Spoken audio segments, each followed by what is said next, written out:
Gitex. We sat and the council note. The memo was an approval for the award of the contract for the construction of Bida-Sachi-Nupeko Road and the Nupeko-Patigi Bridge across River Niger, linking Nupeko and Patigi in Niger and Kwara State, which will be presented to you by, which will be explained to you by the Honorable Minister of Works and Housing. And the other council note, which the Honorable Minister for Communication and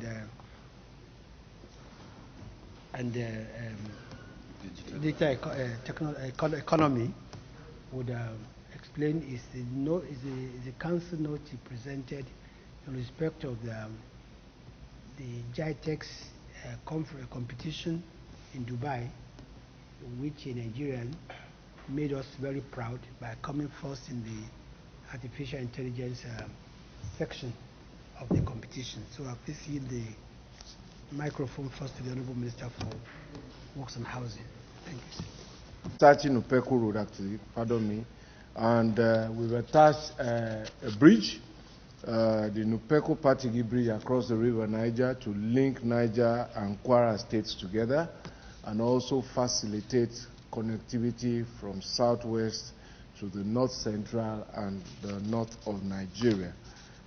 It's an old contract, actually. It was awarded in 2013, terminated for non-performance, re-evaluated. It didn't have a bridge then. We've added the bridge now. Approved now for 58.488 billion, and it's expected to take 30 months. So that's it, really. Thank you very much. Information and culture, my elder brother Lai Muhammad, is to brief you the Gulf Information Technology Exhibition competition which took place in Dubai last month, that is United Arab Emirates. When this is an annual event where exhibition and competitions are being organized and conducted at the United Arab Emirates in Dubai, and it is the largest ICT event in Europe, Africa, Asia, and Middle East. This event is a very strategic one. It is an attempt to promote technology. Most importantly, countries attend the event and showcase their intellectual capacity, their startups, what the potentials they have, and the young innovators they are grooming. I led a Nigerian delegation where we went there with 10 startups from Nigeria, meaning with 10 young innovators from the country. And the process we selected these young innovators, it was through an open competition in which 168 participants in Nigeria participated after fulfilling all the requirements. Among the 168, we selected the best of the best. And each geopolitical zone of the country has been represented by at least one startup. So 6 of them are from each and every zone, while 4 of them were strictly based on their expertise and their performance. So with this, we traveled to Gitex with 10 startups. One of the startups we attended the event with is called Chiniki Guards. Chiniki Guards, it is an artificial intelligence application which has been developed in order to monitor, track, and report suspicious activities in public places like shopping mall, office space, and anything related to that. For example, when someone enters into your office without your permission, that will be recorded automatically. Secondly, whatever he does there that is suspicious, like taking something and put it inside his pocket, that will automatically communicate in real time to the security at the gate or in any place. With that real time, it will be communicated in video and at the same time in image form.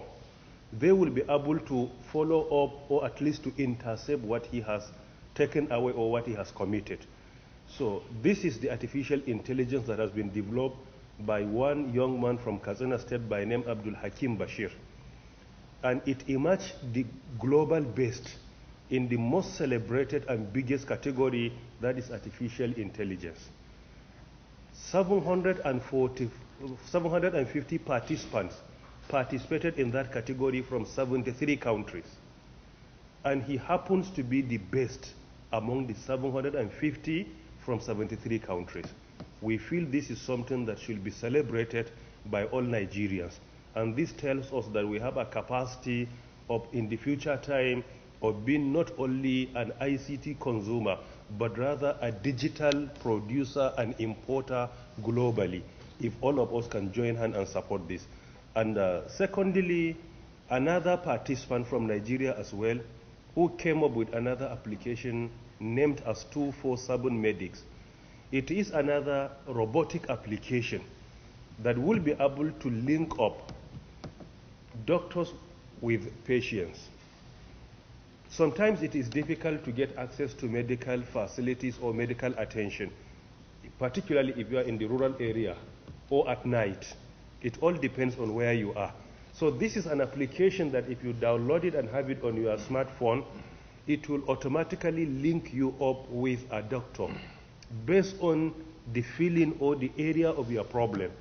And this can take a maximum of 10 minutes in 24/7, maximum of 10 minutes. With the facility, doctor will be able to access your situation. And today, as we know, in the area of artificial intelligence, we are approaching a situation where you don't need to travel for any medical trip. Through artificial intelligence now in the world, surgery is being conducted virtually. It can be conducted virtually. So this is a step towards that direction. So these are the two startups that we are proud of, and they did well. However, even the 8, we are proud of them. Because for you to even go through the process and be part of the participants is really encouraging. So we are proud of what they have done so far. And finally, I co-authored and co-developed another artificial intelligence platform with some young Nigerians here, which is in the area of also artificial intelligence and Internet of Things. It is a platform of teaching our younger ones, most importantly in secondary school, about science, technology, engineering, and mathematics. And many international companies indicated their interest to at least participate, or rather to develop the application on a larger scale for commercial reason. So this is in summary what I'm here for. Thank you very much. These 10 young innovators had been sponsored by the federal government of Nigeria to attend the event. This is enough to demonstrate to you the passion of government in trying to promote it.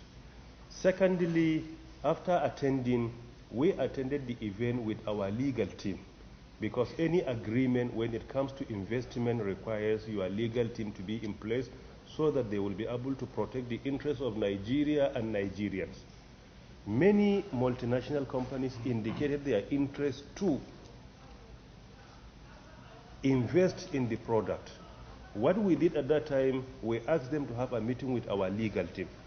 They started discussing, at least from the surface, and we asked them to come to Nigeria officially and have a meeting with the Attorney General of the Federation, because there are many legal issues involved. So these are some of the stages we are taking. And thirdly, don't forget that the federal government of Nigeria released an executive order on the 1st May 2017 directing all federal public institutions to patronize our indigenous technology. That is 003, and part of it is in the ease of doing business. I think this is a clear demonstration of government willingness to promote our young innovators and our indigenous technology. In addition, on 12 February 2018, federal government also released another presidential order directing us to give priority and preference to our indigenous capacity and at the same time indigenous technology. And I think these are a clear indication that government is willing to promote. And so by sponsoring them, by giving directives in the form of executive order, is a clear indication that at least what we are doing is in the right direction. Besides Gitex, we had been sponsoring young innovators to other countries. 2 years ago, we sponsored some even to Silicon Valley, and they did well. They emerged among the finalists. And even there, some companies indicated their interest to invest. So I think we are at least on track now, and we do hope that we'll start reaping what we had been planting so far in the next few years. And secondly, price of data downward.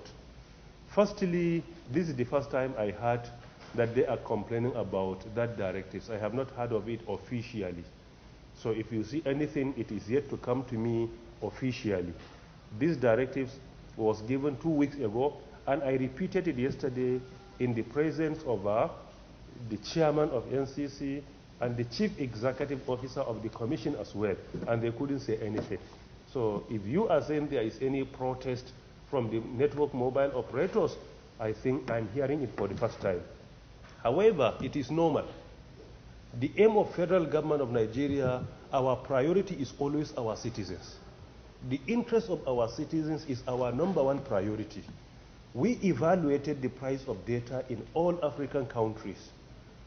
We discovered that there is need for us to make sure that the price is reduced. We will not allow our masses, innocent Nigerians that have been very supportive to government in any way, to be unjustly cheated. And it is part of the process. We say, okay, let us sit down and see how the price can be reviewed. And this is in order to protect the interests of the masses on one hand. On the other, the mobile network operators came to me with some complaints about certain things that government needs to do. And we are still working on that, like the issue of vandalization of their facilities, which is worrisome, the issue of right of way, which is also worrisome, classifying their facilities as part of critical infrastructure of the country. In all these issues that they table before us, we are working with all federal public institutions that are involved to make sure that the environment is very comfortable for them to do their business. We promote and protect their interests on one hand, and on the other, we try to make sure that we do not allow them to be independent to the extent of cheating our citizens. So that is what we are doing. So because of this, we will do our best to make sure right things are being done. Thank you very much. To report news, but also to educate the public.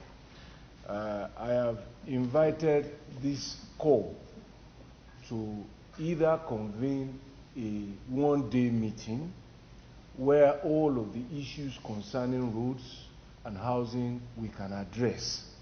And I make myself open to any invitation as you may deem fit, so that we can have a better understanding of what is going on in various sectors.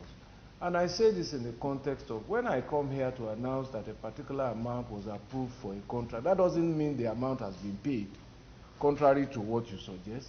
You are mindful also that the Minister of Finance, different arms of government are escalating the fiscal challenges we face as a nation in trying to fund the budget. You are also mindful that the last few budgets for almost 20 years in Nigeria have been deficit budgets.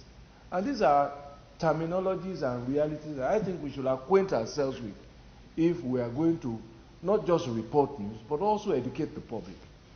So, and you must also be aware that between awarding a contract and also mobilizing to site, there is a distance. First of all, we have to have agreements. That's a relationship between the Ministry of Works or every other ministry and the Ministry of Justice. Then there's a role that banks play. They have to give guarantees. These are things that I would like to know if I was a correspondent, in order to be able to help me better inform members of the public. Building materials, rocks, laterite, quarry, iron rod have to be ordered. Construction companies don't keep them.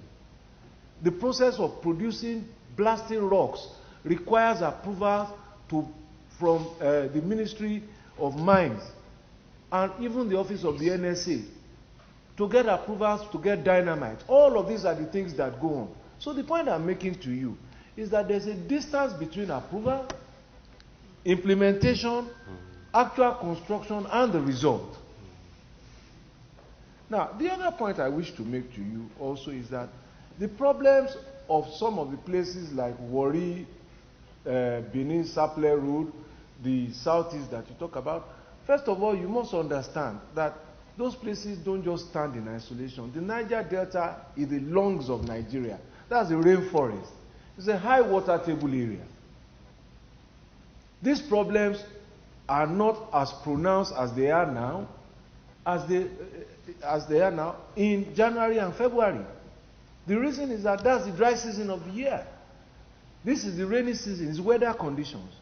And I know no country, there's no country in the world that doesn't face transport challenges in extreme weather. In some places, it is winter and snow. They cancel flights. It's transportation. They cancel rail programs. Some places, it is typhoon, hurricane. In some places, you can't even come out.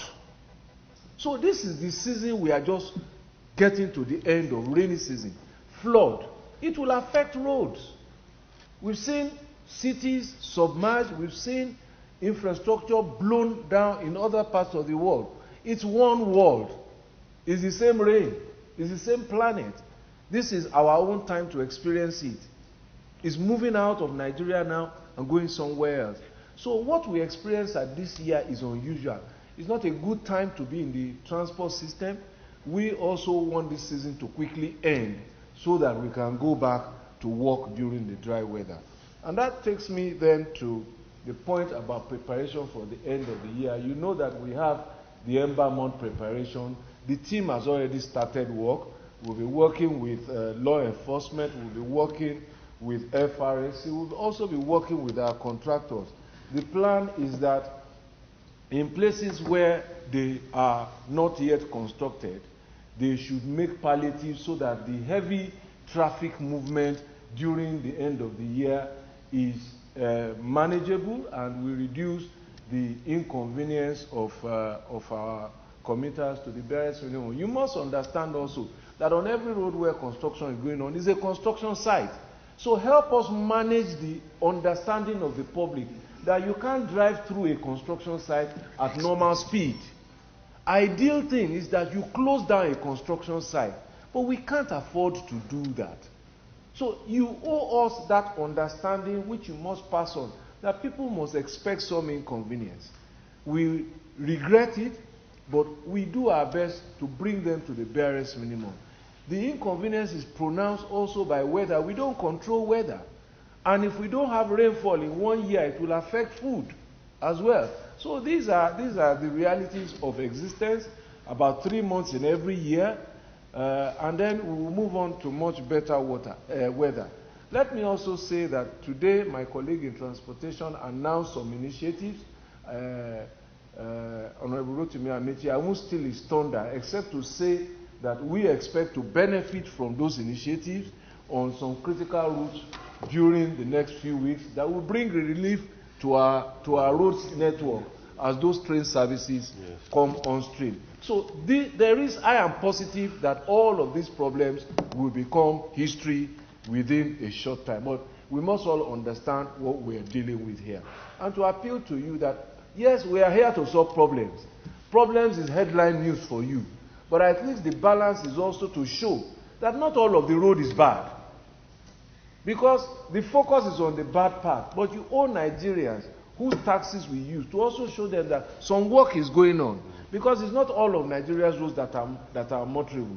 On the Benin-Warri road, for example, many sections of it are motorable. It's a part that has caved in and collapsed. And that is where the pain is. And that is what we will respond to. Same thing on Lagos-Ibadan, same thing on so many parts of the road. And I think it's important to have that balance in order even to encourage people to have hope in the country. Because it's not as bad as sometimes we portray. That's your headline, we know. But it's important to let them know that on a 100-kilometer stretch, maybe 10-15% is bad. Because you actually drive to that point before you feel the pain. And those are the places we are getting. Thank you very much. I really must go now. I'm afraid. No, you need to answer. I've told you convene a day, I will come. I really must go somewhere now.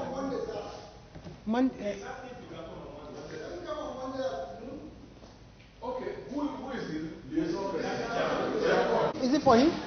Okay, thank you. I think it's for you, sir. The question is for you. Another question for you? Yeah, yes. No. No, but we have started. We have